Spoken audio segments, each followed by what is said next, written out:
नमस्ते, मैं बीना किचन से बोल रही हूँ। आप सभी लोगों को हार्दिक स्वागत है और उम्मीद करती हूँ आप अच्छे होंगे और सुरक्षित होंगे। हमेशा की तरह कमेंट बॉक्स में हर हर महादेव ज़रूर लिखना, क्योंकि ये पूजा विधि बड़ा आसान तरीका से बड़ा सरल है। क्योंकि ये पूजा करके दिखा रही हूँ। ये गणेश भगवान है। इनको जनेऊ, अक्षत, पान, सुपारी, फल फूल, एक कलावा, एक कलश है, ये कलावा बंधा हुआ लोटा में, ये अक्षत है, ये दीपक जला करके माला फूल है, ये लक्ष्मी जी हैं। क्योंकि गणेश जी की अकेले पूजा नहीं होता। ये गणेश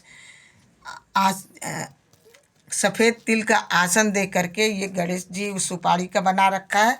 क्योंकि ये पूजा अपने पुत्रों की दीर्घ आयु के लिए किया जाता है। ये पूजा बड़े विधि विधान से किया जाता है। पूरे दिन व्रत रख करके संध्या के समय पूजा पाठ करके संध्या के समय चंद्र देवता को अर्घ दे करके और अर्घ दे करके तभी व्रत खोला जाता है। क्योंकि अर्घ जब चंद्र देवता उग जाते हैं, इस दिन चंद्र देवता लेट उगते हैं। क्योंकि सर्दी का समय होता, बदरी होती, कोहरा पड़ा रहता है, तो इस समय थोड़ा चंद्र देवता लेट उगते हैं।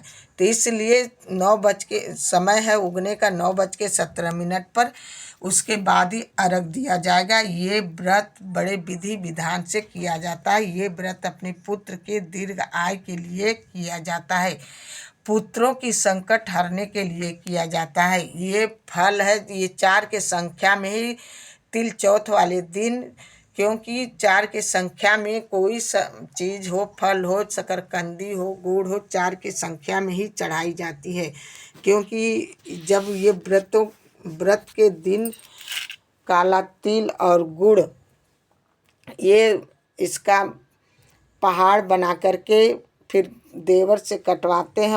उसके बाद प्रसाद वितरण किया जाता है। ये व्रत बहुत ही पुण्य है। अपने बच्चों की संकट हरने के लिए ये व्रत रखा जाता है, पुत्रों की दीर्घ आयु के लिए। ये व्रत सबको अपने पुत्र के दीर्घ आयु के लिए रखा जाता है। कहा जाता है कि संकट आई हुई संकट टल जाती है ये जब व्रत माँ रखती है अपने बच्चों के लिए।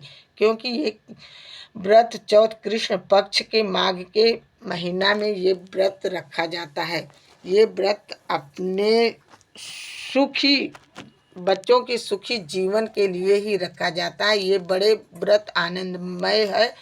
इस व्रत को सभी लोग को, जिसकी छूट भी गई है, सबको उठा लेना चाहिए ये व्रत।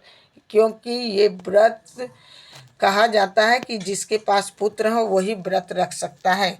कितनी बहनों की कमेंट आई थी, क्या ये व्रत लड़की जिसके पास है पुत्री है, क्या ये व्रत नहीं रख सकती? कहा तो यही सदियों से आ रहे हैं लोग कि कहा जाता है कि जिसके पास पुत्र है उसी के लिए व्रत रखा जाता है। लेकिन मेरी मानना है, पुत्र हो या पुत्री हो, व्रत जब आपके पास बच्चा है तो व्रत रख लेना चाहिए।